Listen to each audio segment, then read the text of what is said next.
Welcome to Onslow County Today. I'm your host, Lisa Whitman-Grice, and summertime is definitely here, and that means we're going to have lots of guests with lots of terrific information about what you can do this summer. We're also going to be speaking with some guests about some wonderful services available to our citizens, and finally we'll talk a little bit about surplus property and how you can acquire some of that property right here in Onslow County.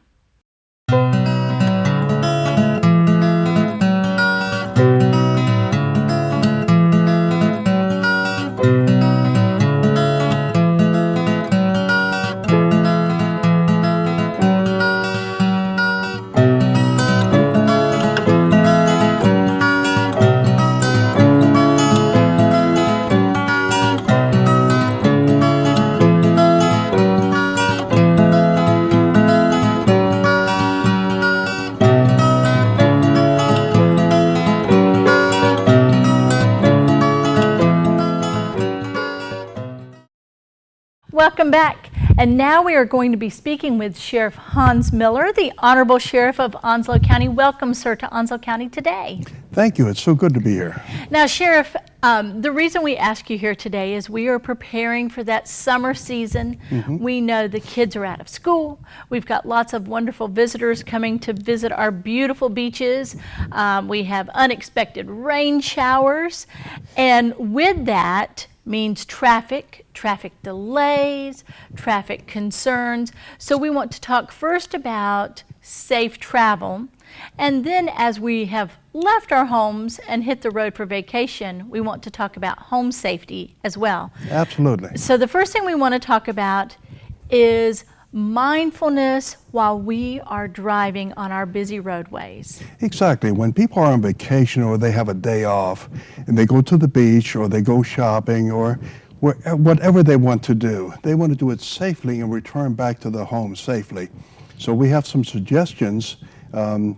First of all is if you are out of the area, plan to be out of the area, make sure your vehicle is in good operating condition. Very good. Do that ahead of time, do the planning.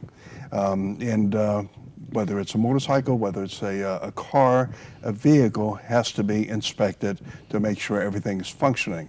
Lights, the wipers, everything.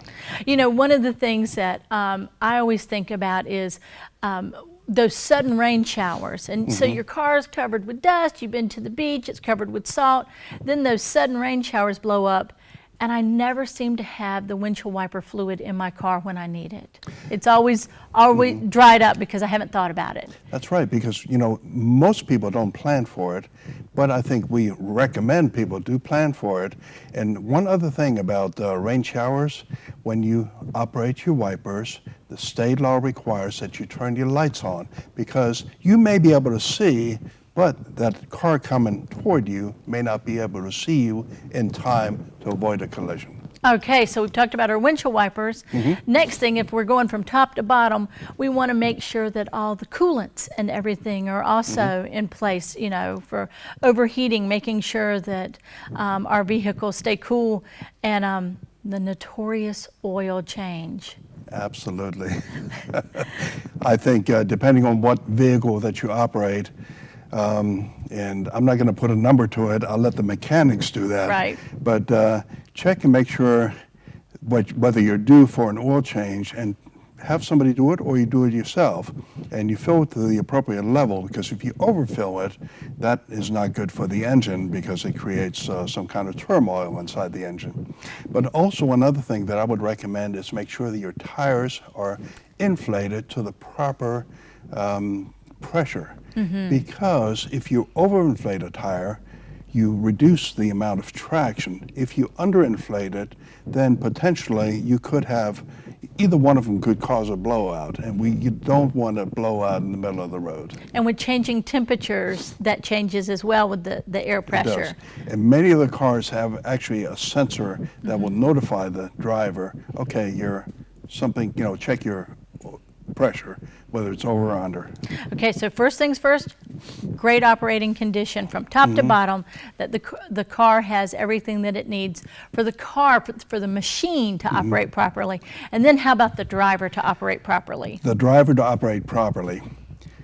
Safety is absolutely, it's one of those things that you really regret not doing until it's too late. Right. So if you are planning, say for instance you have a rainstorm and the visibility is reduced, what is wrong with finding a gas station, pulling, or maybe a coffee shop, pulling into what we call the PVA, a private vehicular area, a parking lot, and just saying, I'm going to sit this one out because I want to get there safely and I don't want to have to be transported by an ambulance. So we definitely want to just take our time, plan ahead, and take a break if absolutely necessary. That's right. And a lot of people don't like math, but if you use a mathematical equation, you find out that getting there fast only gets you a couple of minutes or 3 minutes, depending how far you go. Right. So you really don't, it's not worth getting there and speeding to get there and being unsafe to get there. So take your time, and if that sudden summer shower hits, go ahead and pull over to a safe parking area and stop for a minute. Exactly. We've all been there, you know. And matter of fact, on my motorcycle, I was there and there was a shower. I don't mind getting wet. However, you never know about that truck behind you, whether that truck is able to stop in time, get off the highway, wait it out, and then put a smile on your face, go on to your destination. And anyone who has ever hydroplaned knows that lesson well. And I think Piney Green has had many, many examples of that. Because when there's standing water and at a certain speed, you know, you reduce the traction and then all of a sudden you hit that water and then all of a sudden you lose control. Losing control of a vehicle could cause you, well, let your imagination run wild. Well, the fear, that sudden panic, sometimes you don't react as mindfully, again, as you should. True. Now, we talk about planning ahead and taking our time. What about that thing that we talk so much about and yet we still see instances of this, and that's distracted driving? Distracted driving. I think there are several examples, particularly right now in our technology world, we have cell phones. So an incoming call comes in. Now the base does it properly and smart. When you're on base, you don't operate your cell phone when you're actually operating a motor vehicle because it takes your attention off from the things on the roadway. And then if somebody maybe pulls out in front of you and you're focused on a cell phone, all of a sudden it's too late. And I feel the same way about tailgating. Tailgating is something that needs to be reduced. When you follow a car, consider the 2-second rules. So the faster you go, the more distance that you have. Because that vehicle in front of you, if you're tailgating and then all of a sudden an animal crosses over or there's a human being that crosses over, they have to stop, and then all of a sudden you hit that car in front of you, guess whose fault it is? It's the vehicle behind, because they don't have the reaction time to brake in time to do it safely. So tailgating, answering your phone, and of course, never, ever text or drive. Never, ever. Never, ever. You know, I've read the numbers, the statistics that for the time that it takes you to just glance at your phone, I mean, just in mere seconds, what can be done? This is true. We're humans, you know. So what we do is we focus on one thing at a time. We're not machines. So when we're focusing on a text, and you know, obviously you have to put things in properly so you don't misspell things. That's where your attention goes, and then your attention is off the road and something happens before your response time is reduced and there's going to be a collision or you may have to run off the side of the road. Very good. So I think that message has got to get out, particularly to our younger drivers. And what we have to do is we have to associate being a smart driver to being a safe driver. A smart driver and a safe driver. That's right. And finally, as we get into the springtime and then the later summer, certainly we all get in a hurry. We're running to the beach or, as you say, out and about. Many of us want to take our pets with us, or many of us certainly want to take them to the park with us, or running our errands, and a vehicle can get awfully hot. True. I think it is a big problem if somebody leaves a pet, an animal, or even worse, a child so in a tragic. vehicle while they're not with a vehicle. So I would recommend, most people know that. So most people will never do that. But this is actually to reach out to the 2% that may do it. Let's not do it.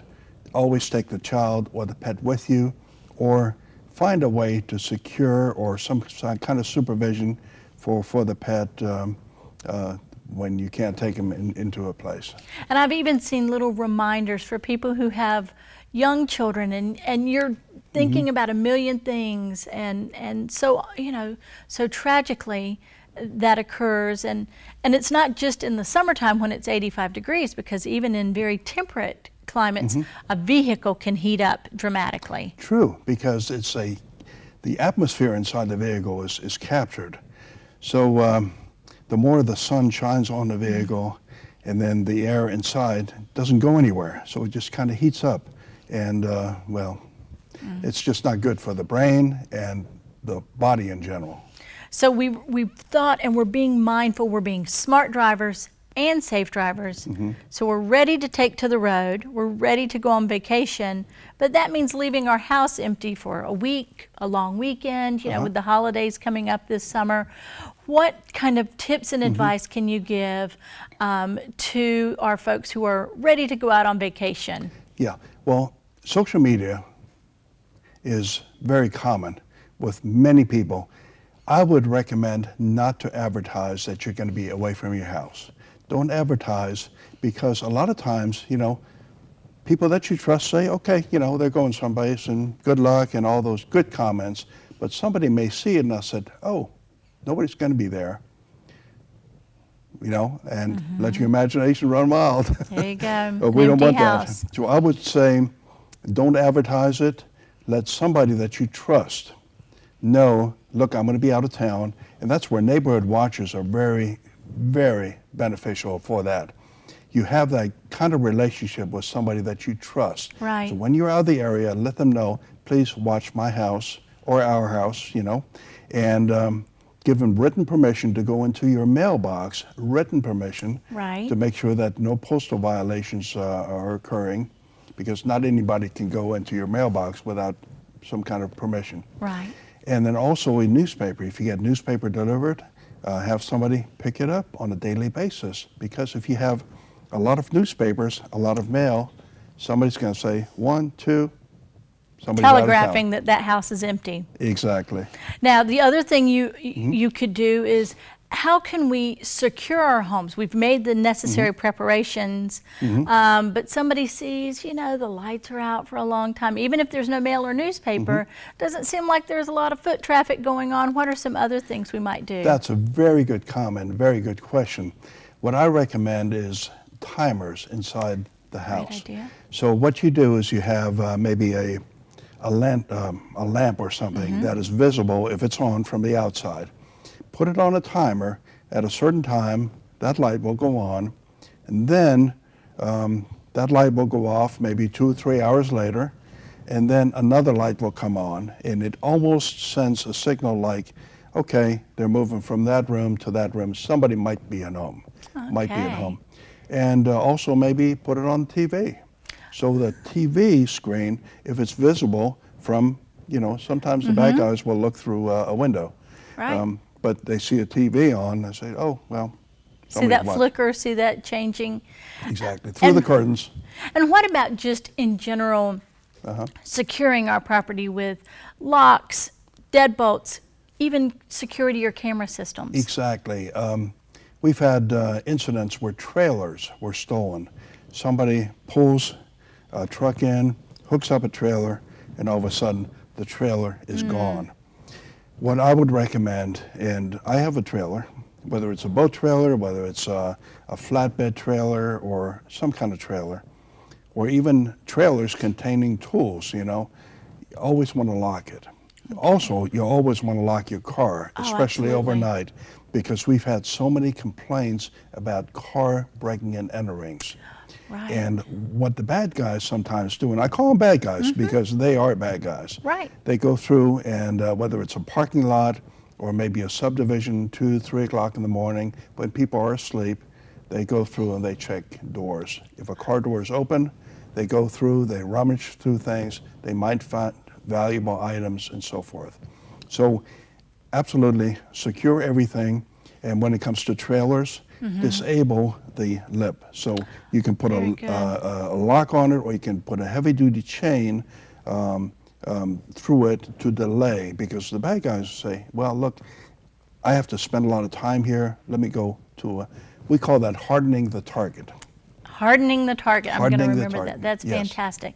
And last but not least, you know, you and I have spoken in the past about the importance of just securing our valuables in our home and having an inventory, if you will, of those things in the event that they get through each of those kind of delays that we put in their way. Right. So let me share with you a secret tip. Okay. When you have something that is serialized, copy that serial number and have it in a safe place. Also, find yourself a secret place on there that's maybe not visible to the naked eye, but put your initials on it. Initials, and maybe, you know, and you can engrave it. So it doesn't really take away from the value of the item. But what that allows us to do is when we recover stolen property, and once the court system is done with it for evidence, then we look for who does it belong to. There you go. Then we can say, okay, this is the serial number. We can put the word out. We can check prior reports of breaking and enterings, see if that particular item was stolen in our jurisdiction or other jurisdictions around us. And then we can contact the owner, and then if they come in and said, yeah, I put my initial on a certain place, and by the way, here's my serial number, we turn it back over to the owner because the owner worked for it. It belongs to the owner. We prefer it that they get it back. And they can recover their possessions. This is true. And I love security cameras because security cameras give us the evidence. Obviously, if you have security cameras, camouflage them in a way that you know, nobody's going to be able to just disable them. Right. If somebody breaks into a house, their security cameras, we're going to be able to find out what they look like. And it's going to make our job a little bit easier, that we can concentrate on who that person is, finding that person, making the arrest, and one more criminal taken off the road. Well, Sheriff Miller, you have given us some great tips so that if we're smart and we're safe, we can have a happy summer. And we really appreciate your time and you coming in today and sharing these great tips. As we close out, is there anything that you would share with our viewers, in particular, kind of a mindful thing that they can just have top of mind so that they can have the best safe summer that they could possibly want? Onslow County is such a great place to live, and one of the reasons that we have such a great place to live is because we inform our citizens. And we're a part of that, informing our citizens, maintaining a good quality of life, and reducing the crime rate. And there are so many more things we can talk about, but I know we're constrained on time.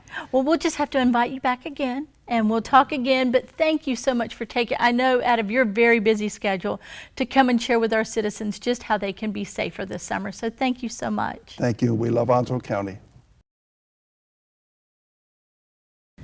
Welcome back to Onslow County Today, and joining us now is Jennifer Montefort from Onslow County Animal Services. And Jennifer, you have brought a very special friend with you today. Who do we have? I do. I have our friend Zach. Look, now he's all just chilled out. He's ready to be on TV. Well, Jennifer, of course, this time of year, we always want to get some great advice from Animal Services about summer pet care, and we're going to talk all about that. We're also going to talk about the importance of spaying and neutering that we always address, and finally, how we can adopt a forever friend just like Zach here. So let's begin. First and foremost is we want to keep Zach safe all summer, and we want to make sure that he and all of his buddies are safe. So what can you let us know? The most important thing with the heat coming on is to never bring your pets along with you. I know it's tempting to bring your pet along with you when you're going out to the store, but we want you to keep your pet safe at home. There you go. Even in temperatures of 70 degrees, a car can heat up if it's a sunny day to 100 degrees in a half an hour. So you have to be really mindful of those temperatures. So even if you're just running into the store for a few moments, that can be very dangerous to leave your pet behind. So make sure, stay at home where it's nice and cool, lots of good water to drink, and even for our outdoor pets, it's important to make sure that they have appropriate shelter from the sun, right? Correct. We want to make sure that they have shade and access to cool, clean water at all times. Dehydration is not just for people, it's for pets as well. So we want to keep our pets safe. They like to be outside, outdoors, but we have to make sure that they're safe as well. Now, not just safe from the climate, but of course, we've all read the reports that the tick population is really a concern this summer because we really did not have a significant winter. And so what about preventative care for parasites such as ticks or heartworms? So heartworms is a huge problem here in the South. So as well as flea and tick prevention, we want to make sure that they are on heartworm prevention, not just for the summer, but throughout the year. Okay, so again, preventative maintenance for heartworm and for flea and tick care. And then with the summertime come on, the celebrations, and there are picnics and family coming over.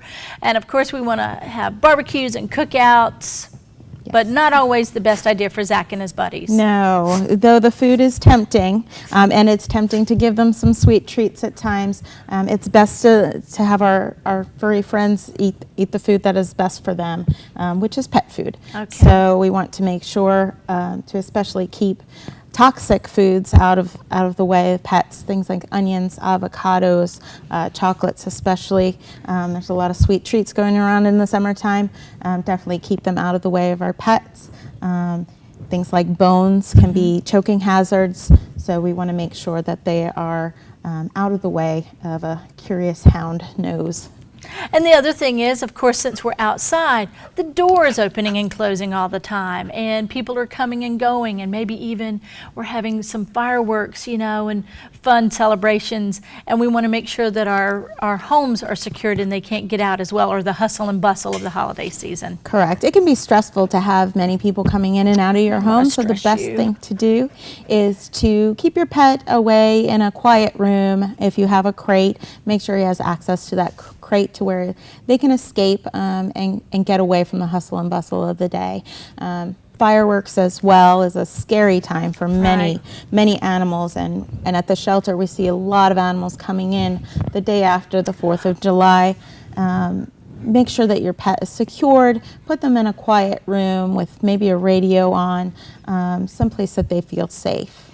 Now, you talk about sometimes when animals do, unfortunately, get away from home, and this time of year is also when we see kind of a real explosion in our cat population. And what do we want to remember there? Absolutely. We are in the midst of kitten season right now, so if you come into the shelter, you'll see what happens when you don't spay and neuter your pet. So we want to make sure that it's something very important to spay and neuter your pets and keep that population of unwanted animals down. And not just population, but I understand especially for our female dogs that it's really in their best interest for their health as well. It is for all of our animals. It's within their best interest, health-wise, to be spayed and neutered. Very good.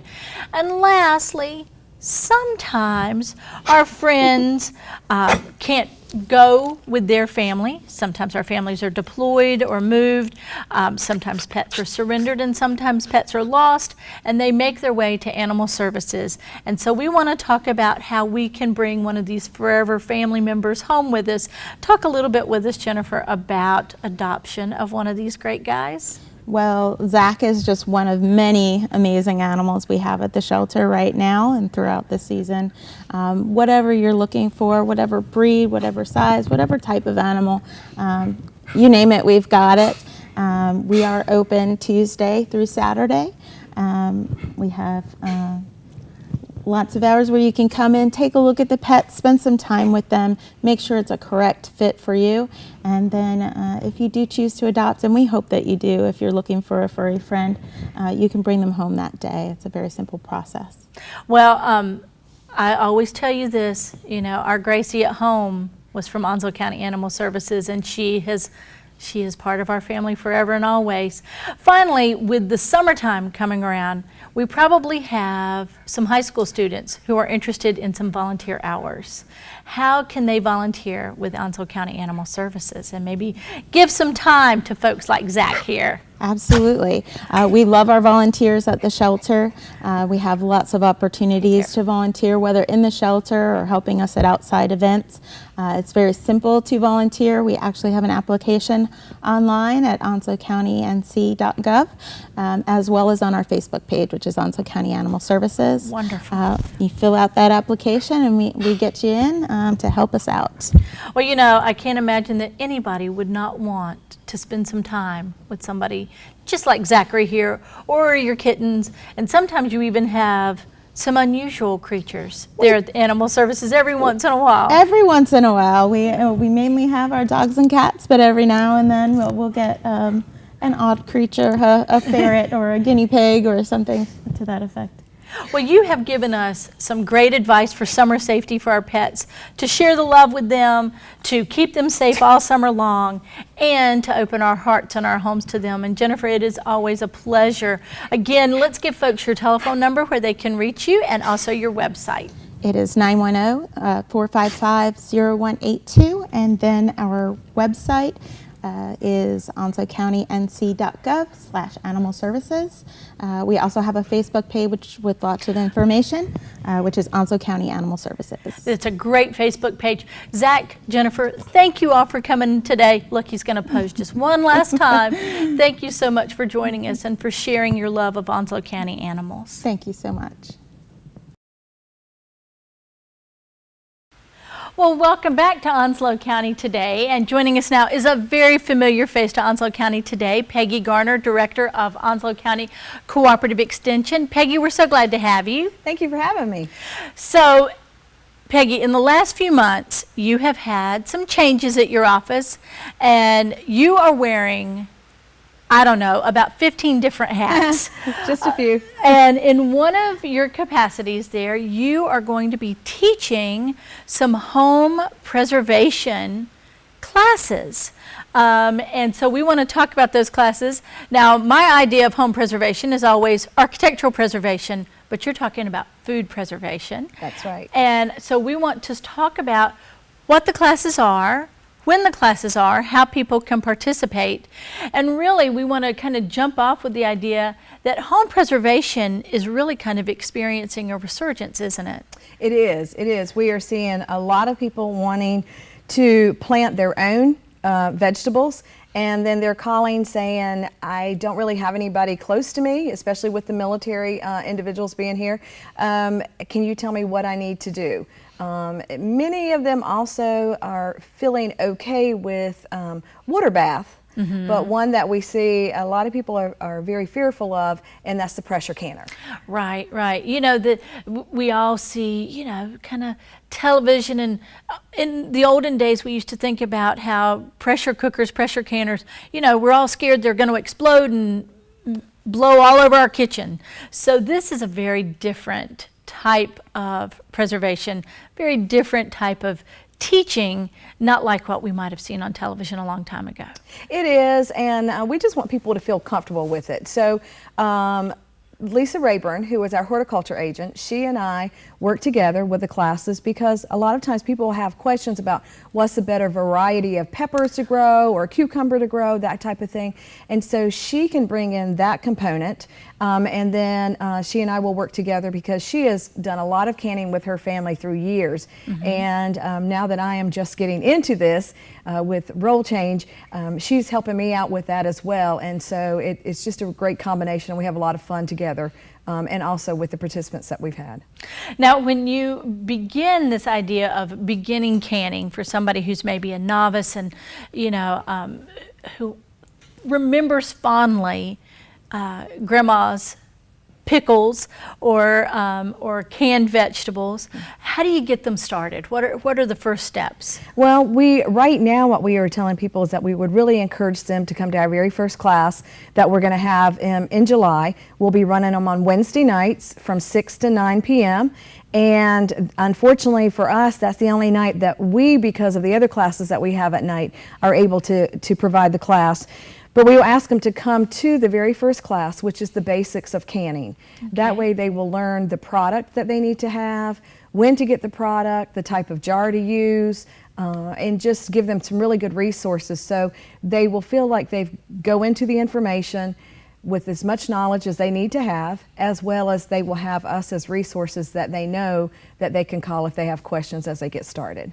Yeah, because there is a certain amount of not just fearfulness about the pressure cooker, but then the whole idea of food safety. Have I done it right so that I don't in any way endanger my family if they're going to eat my pickles? Exactly. And to know if you're going to use a water bath or if you're going to use a pressure canner. So depending on what it is that you want to can, you have to know which one of those you're going to use. So for some individuals that have never canned before, we steer them in the way that they may want to can tomatoes, things that are high acid, because that's the thing that's okay for them to use a water bath. Or they may even want to start out with freezing.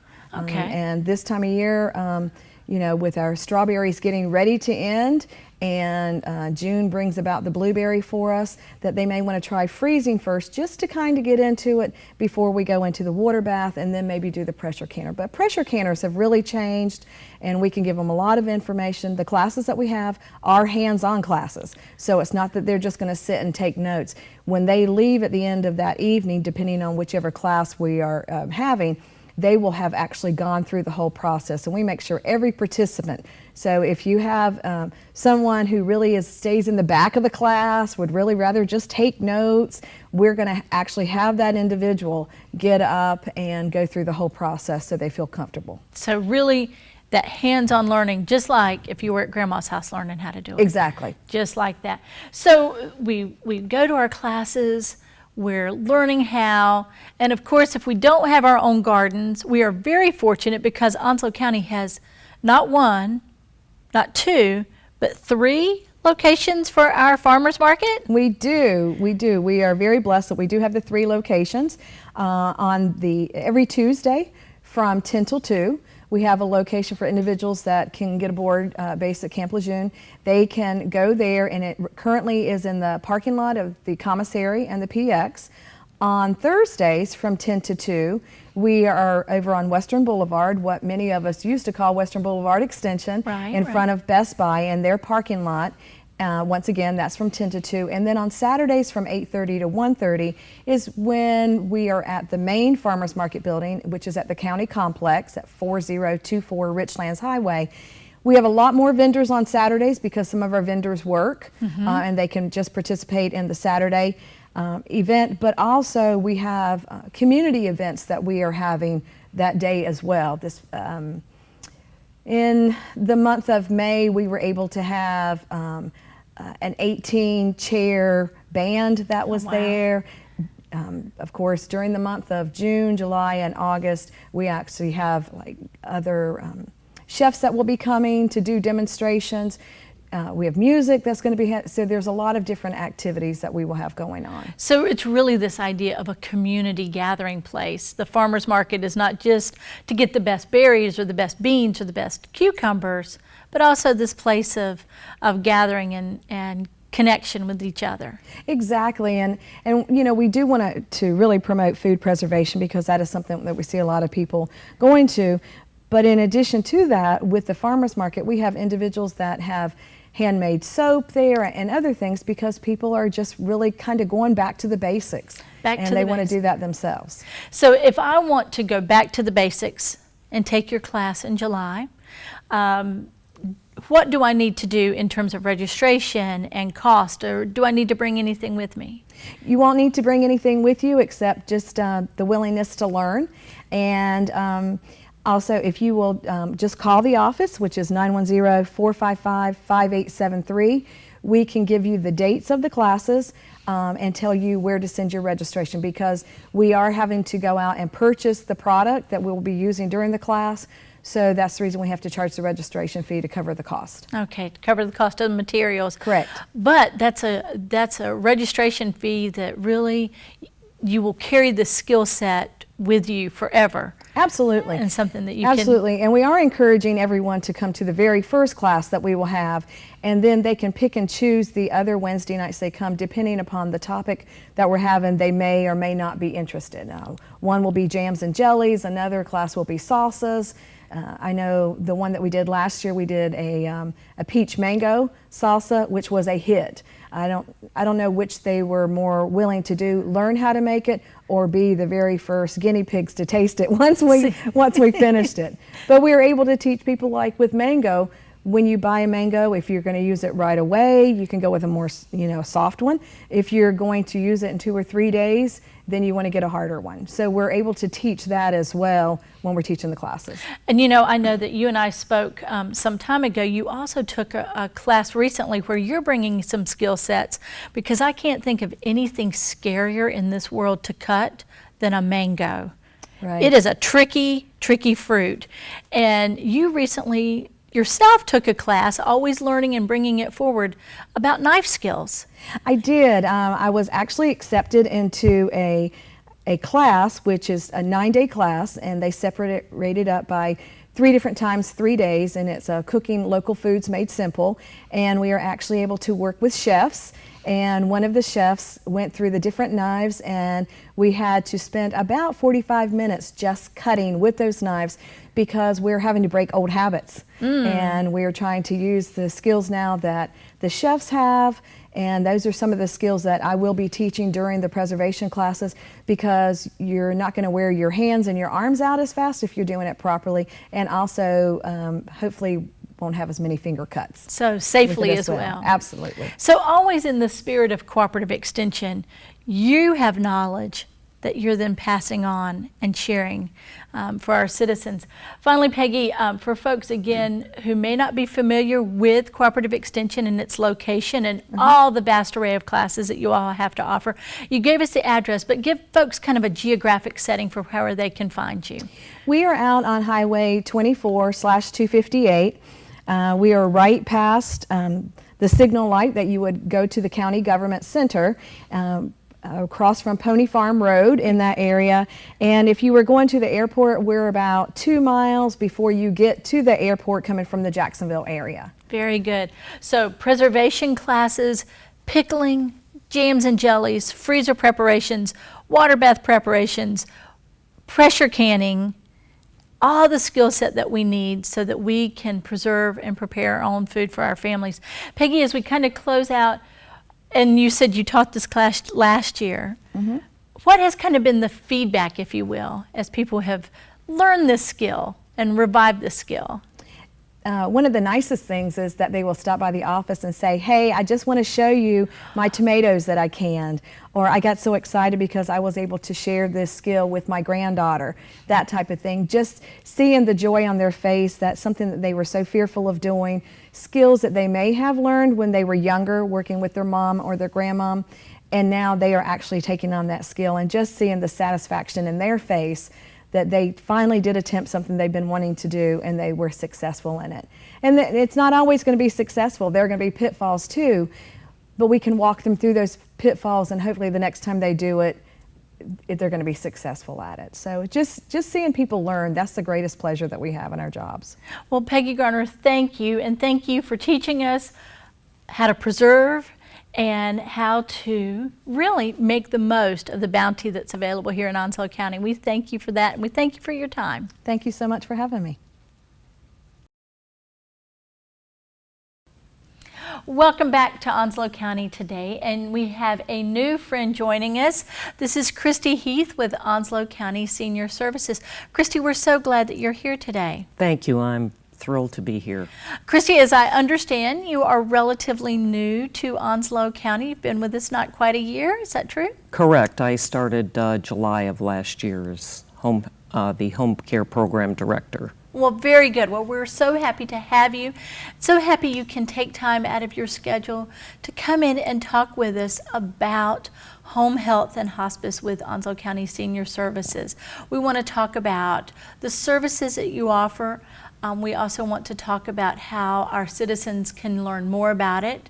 And certainly we want to find out, since you're new to Onslow County, a little bit more about you. So we'll start there. Tell us a little bit about yourself and how you came to be in home health and hospice care. Okay, I was born in Wyoming but raised around the suburbs of Chicago. Went into nursing and started into home health in the early 1990s. Then my family, we moved to New Mexico for weather reasons, lived there for 20 years, and my husband was born in Kinston and raised in Jacksonville, so we decided as we were getting older we needed to be closer to family, so that brought us back to Onslow County about 5 years ago. I've remained in home health. It is my passion. It's so needed, especially in rural areas like Onslow County. Big cities like Raleigh have many more services for their citizens, and in rural counties that just isn't always possible. So home health is just such a vital part, and hospice, of the needs of the community. You know, you mentioned first that it is your passion, and the level of care that Onslow County Home Health and Hospice provides is really fueled by that kind of passion, compassion, and care and concern for your patients. Talk a little bit about why it has meant so much to you, not just the need, but why it really is centered in what you love to do. Taking care of people and being there when they need us the most, when their families need us the most. Many insurances now, Medicare being a major payer, require that families step up and start helping to take care of their family members. And in many instances, families have no idea exactly how to go about doing that. So a large part of home health is not just caring for the patient, but it's teaching families how they can help take care and providing additional services for them so that people can remain in their homes where they do the best, they're the happiest, they seem to get well faster and all of that. And it's just so important to be there when people need us and to help families also learn how to help take care of their families. And it just from, children to grandchildren, they all can learn so much and take such a vital part in keeping their families home and together.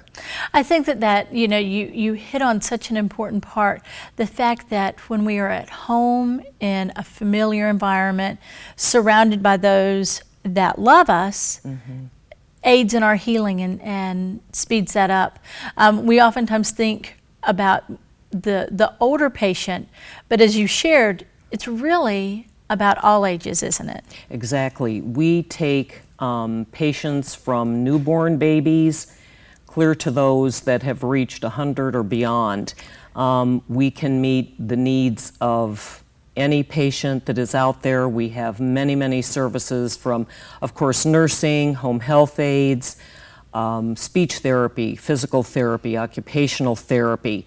So whether it's a joint replacement or just a temporary illness, or they have a chronic illness that they need to learn about to better watch for signs and symptoms when things may be flaring up, we have disciplines that can all go out and meet the needs of our people. Now, we also have a segment of our population, because we do have such a transient population here, that are perhaps removed or detached from their family in some ways by great distance. And you all really kind of also step in and serve as almost that family member as well. Absolutely. We have a wonderful social worker that can step in and help with many things. Our staff they get very attached to their patients, and they do treat them as they would want their family members treated if they were in that situation. So, and there are many, many people here whose families are far away and they can't be here to help. So the social worker can step in and maybe get them in touch with other services that we don't provide, but they may be eligible to receive, and get some of those services in place so that once home health has finished, they have other people that can take over and help them continue to meet their needs at home. So really providing that information and those resources. Absolutely. That connection. Absolutely. Now, we also know that you all are a vital link for our families who may be dealing with, again, as you said, chronic illness or end-of-life situations. Talk about the importance of both palliative care and that end-of-life care for our hospice patients. Yes, that's extremely important and is probably one of the highest stress areas for not so much the patient as it is for the family that realizes that the prognosis for that patient is not good and they are reaching end of life. Our hospice nurse is so dedicated, the social worker is absolutely dedicated to caring for those people, and as that situation declines and the patient becomes more ill, they step up services to be there more. The home health aides can be put in on a daily basis to help. The families we also have, they can be set up for respite care if the family needs a break or does need to get away, that it's a 5-day period that they can be placed in a facility to give the family a break, but still make sure we can still go see that patient so there's continuity there and taken care of.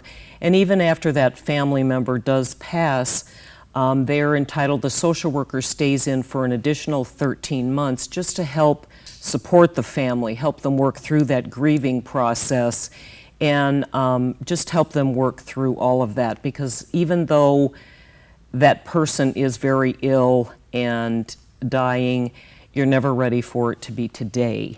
And so the social worker and the nurse are always there. The staff always goes to funerals and all of that to follow through, because it helps give them closure too, because they become very close with those patients and their families. That is, you know, as I'm listening to you talk about that sense of compassion and heart, that really should be, I think, your fourth H. That idea of heart, because it just is shining through as you talk about it. There are perhaps many of our viewers who are not aware of the vast array of services that you all offer. How can they, one, make contact with you about those services, and then as you kind of go through the process, share with us about insurance and other provisions for that care? Okay. Home health and hospice has to be really controlled and led by the patient's doctor. So if there is a concern, they need to see their doctor, or if they are in the hospital, those discharge planners can work with the doctor to get this patient set up for home health care. We do have to receive orders from the doctor for the kind of care that the doctor wants the patient to have. He's leading the care of that patient. We're just following through with his orders and making sure that that patient gets everything done that needs to be done. Many insurances, we cover most insurances. We are in network. Medicare and Medicaid will pay 100%, as will TRICARE for home health services. Many independent insurances have home health benefits, and we have a biller that when we get a referral, we write up the referral, we fax it to the biller, and she instantly goes through, runs the insurance. Many times she'll have to make a call to see what the benefits are.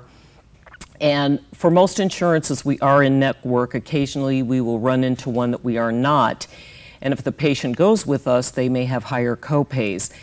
We always report back to the patient in those instances and lets them make the decision what they want to do.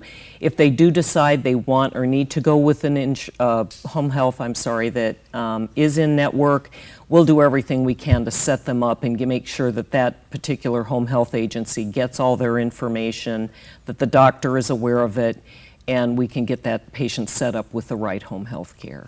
Well, you know, ultimately what I'm also hearing is not only is it about the care, but it's about at any time when you have any kind of illness in your family, whether it be a chronic illness or a temporary situation or an illness that will ultimately result in end of life, you and your team team at Senior Services at Home Health and Hospice want to make sure that there is as least stress possible on that family.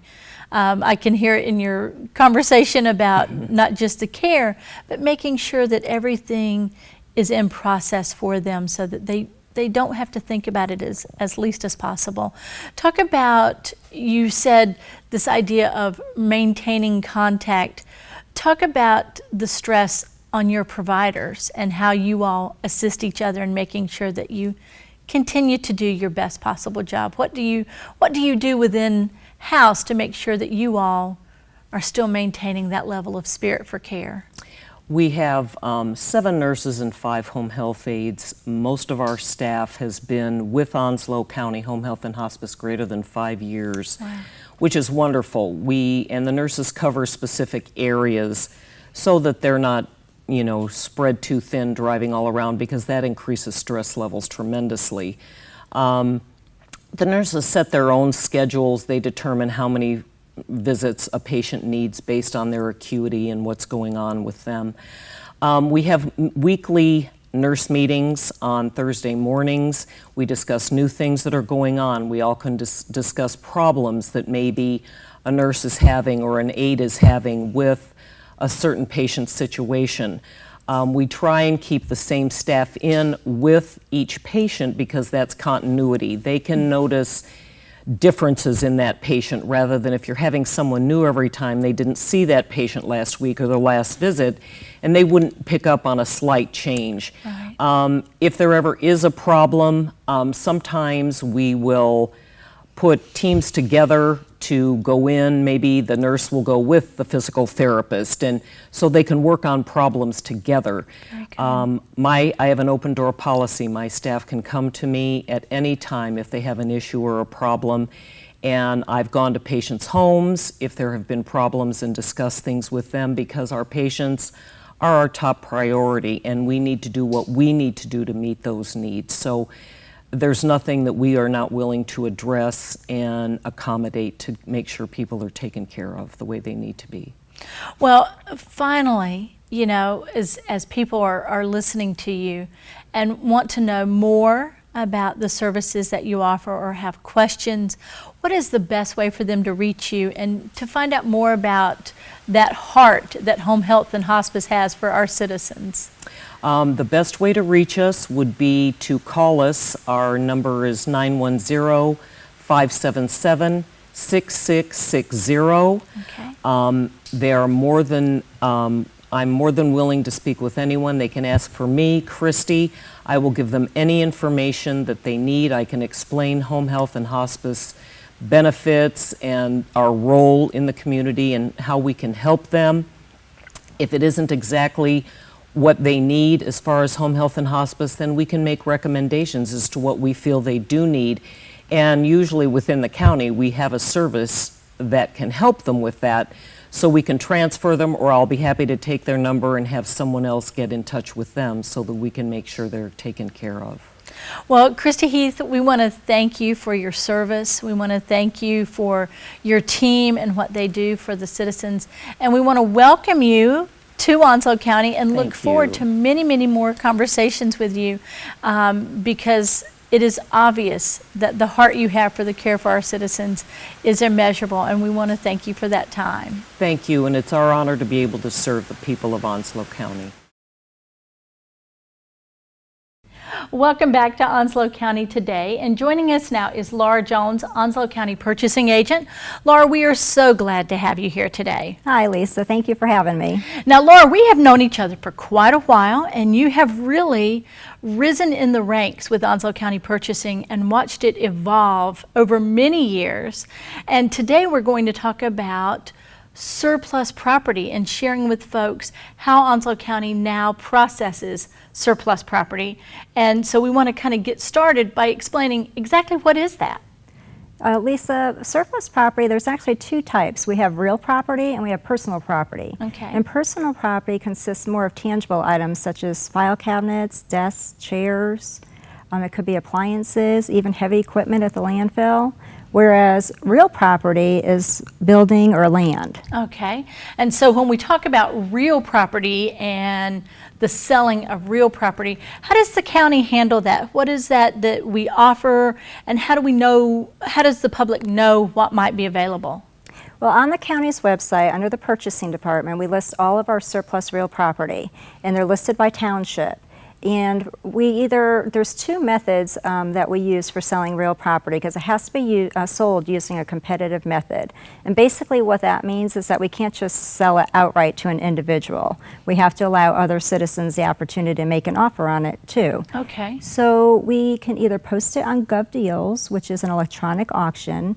It's similar to eBay in the fact that you actually place a bid on it, but you can't buy it now. Okay. But you make bids on it, and GovDeals is only for government agencies to use. All right. And it's a national program. Agencies throughout the United States use this site. Okay, so we can look at the website and we can look at GovDeals and say we see a parcel of land that we're interested in. What's the next step? If they're using GovDeals, they would register and create a login and password, and then they would submit an offer. And once they submit their bid on GovDeals, and once it closes, the high bid is brought back to the board for consideration. But the person who's making the bid actually pays GovDeals directly, so everything's handled through the auctioneer. Okay. Now, so you mentioned that it goes before the board, so you don't just immediately review those and say, and bidder number one is the successful bidder, and you award that. It actually has to go for review before the Board of Commissioners. Correct. Any land that we sell has to be approved by the Board of Commissioners. Okay. So that is the acquisition of real property. Anything else we need to know about the process? They're paying through GovDeals, then the land is titled to them? Yes, after it's been approved by the board, a general warranty deed and transfers the property over to the new owner. Okay, so anything else we need to know? Does it need to be in any way, we don't need to have an attorney, we can just process that ourselves? That's correct. All right, very And the good. county, actually, the county attorney prepares the deed transferring it. All right, very good. All right.